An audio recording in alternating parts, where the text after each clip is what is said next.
भारत के सभी राज्यों की खबर SNS न्यूज चैनल पर, खबर जो आपको रखे सबसे आगे। रामपुर में आंगनबाड़ी कार्यकर्ताओं ने अपने मानदेय में वृद्धि की मांग को लेकर कलेक्ट्रेट पहुंचकर जिलाधिकारी को ज्ञापन सौंपा। कार्यकर्ताओं का कहना है कि उत्तर प्रदेश सरकार द्वारा लंबे समय से मानदेय में कोई बढ़ोतरी नहीं की गई, जिससे उन्हें आर्थिक कठिनाइयों का सामना करना पड़ रहा है। ज्ञापन के माध्यम से आंगनबाड़ी कार्यकर्ताओं ने अवगत कराया कि वे सरकार की जन कल्याणकारी योजनाओं को जमीनी स्तर पर सफल बनाने में अहम भूमिका निभा रही। पोषण, स्वास्थ्य, टीकाकरण, मातृ एवं शिशु देखभाल जैसे महत्वपूर्ण कार्यों के बावजूद उन्हें मिलने वाला मानदेय वर्तमान समय में बेहद कम है, जो बढ़ती महंगाई के अनुरूप नहीं है। कार्यकर्ताओं ने मांग की कि वे उनके मानदेय में शीघ्र वृद्धि की जाए ताकि वे सम्मानजनक जीवन यापन कर सके और अपने कार्यों को और अधिक। क्या नाम है आपका? मेरा नाम मिथिलेश चौधरी है। आज आपने ज्ञापन दिया, क्या है मामला? आज हमारा 10 सूत्री मांगों का ज्ञापन दिया है हमने माननीय मुख्यमंत्री जी को और प्रधानमंत्री जी को। हमारे बहनों के सामने बहुत बड़ी समस्या है। सरकार किसी प्रकार से बिल्कुल गौर करने को तैयार नहीं है। अभी हमने 5 अक्टूबर को लखनऊ में एक पार्क में बहुत बड़ा अपना धरना प्रदर्शन किया था और उस समय सरकार को भी ज्ञापन दिया, लेकिन उसकी भी कोई सुनवाई नहीं हुई। उसी को देखते हुए कि सरकार के कानों में आवाज़ पहुंचे, दोबारा जगाने के लिए आज हमने प्रदर्शन किया है।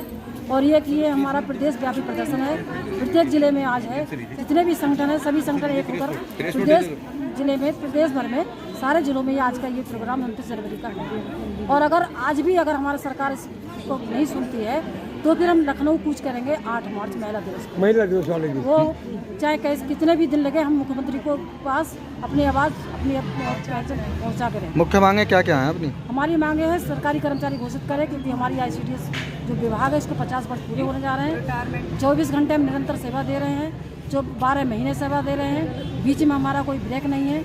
उसके बावजूद सरकारी कर्मचारी घोषित नहीं कर रही है और ना ही कुशल श्रमिक के बराबर कोई मानदेय दे रही है। 28 सालों से 4,500 रुपये मानदेय में और 15 केंद्र सरकार दे रही है, 1,500 रुपये राज्य सरकार दे रही है।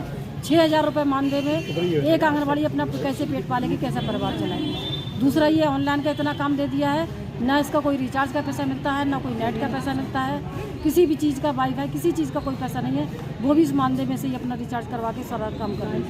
BLO का भी और ये अपना जो FRS जो है उसका, वो भी सब उसी से कर रही है। मतलब रिटायरमेंट है केंद्र सरकार की, लेकिन हमारी सरकार 62 वर्ष के रिटायरमेंट कर रही है, खाली हाथ रिटायर कर रही है।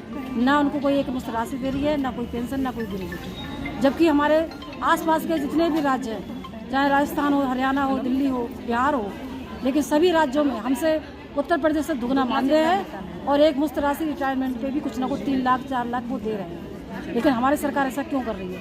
प्रदेश बड़ा है तो कर्मचारी ज़्यादा है तो आय भी तो उतनी अधिक है।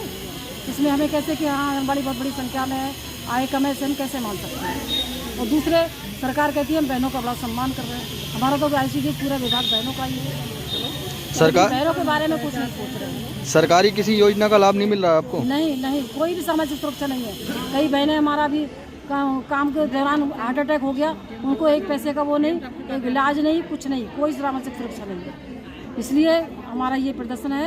और दूसरी बात ये है कि बिल्कुल भी सरकार जैसे जो हमारा है विभाग जो है, चपरासी से लेकर निदेशक तक सारे सरकारी हैं, केवल एक आंगनबाड़ी। जी आज कलेक्ट्रेट आई हैं, क्या क्या मुख्य मांगे हैं आपकी? और मैं मिलक ब्लॉक के अध्यक्ष हूँ। और आज जो है जो हमें जिलाध्यक्ष बहन ने बताया है, हमारी जो है 10 सूत्रीय मांगों को लेकर आज यहाँ पर धरना प्रदर्शन 1 दिन का हुआ है। हम लोग रैली निकाल के यहाँ तक पहुँचे हैं मुख्य कार्यालय तक। तो हमारा सबसे पहला जो वो यही है कि FRS को सरकार अगर बंद नहीं कर रही है तो कम से कम हम सुविधाएँ मुहैया कराएँ, नेट रिचार्ज दें, जहाँ पर नेट की सुविधा नहीं है वहाँ वाईफाई लगाए।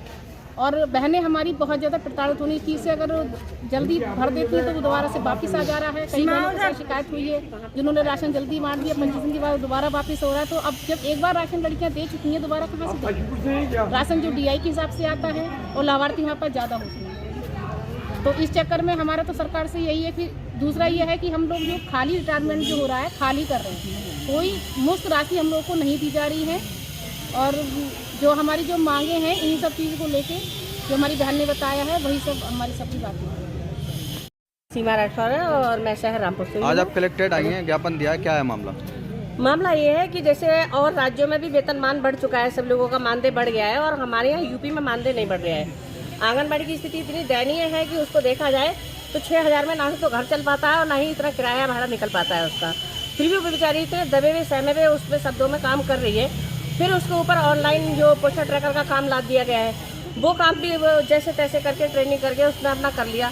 अब उसे SIR के काम में डाला गया है, तो ये SIR का काम जो है जो उससे ऑनलाइन नहीं हो पा रहा है, उस पर दबाव में उसको काम करवाया जा रहा है। अगर वो काम नहीं कर रही हैं तो उनका मानदेय वगैरह अवरुद्ध किया जा रहा है।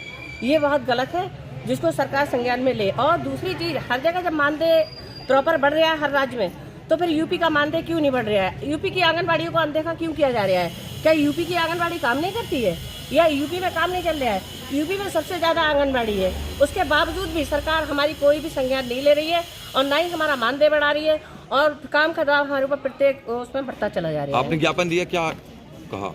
यही ज्ञापन दिया गया है कि कम से कम हमारा मानदेय जो है बढ़ाया जाए, आंगनबाड़ी को सरकारी कर्मचारी घोषित किया जाए और उसका आपको आश्वासन मिला यहाँ से? और रिटायरमेंट में हमें कम से कम कुछ दिया जाए, खाली हाथ रिटायरमेंट नहीं दिया जाए। मुख्य मांगे क्या क्या हैं? मुख्य मांगे यही है कि हमारा वेतनमान मानदेय से वेतनमान किया जाए और रिचार्ज का पैसा आए और रिटायरमेंट पे हमें खाली हाथ न लौटाया जाए और जो भी हमारा जो बढ़ता काम है, काम का जो दबाव है, उसको कम कराया जाए।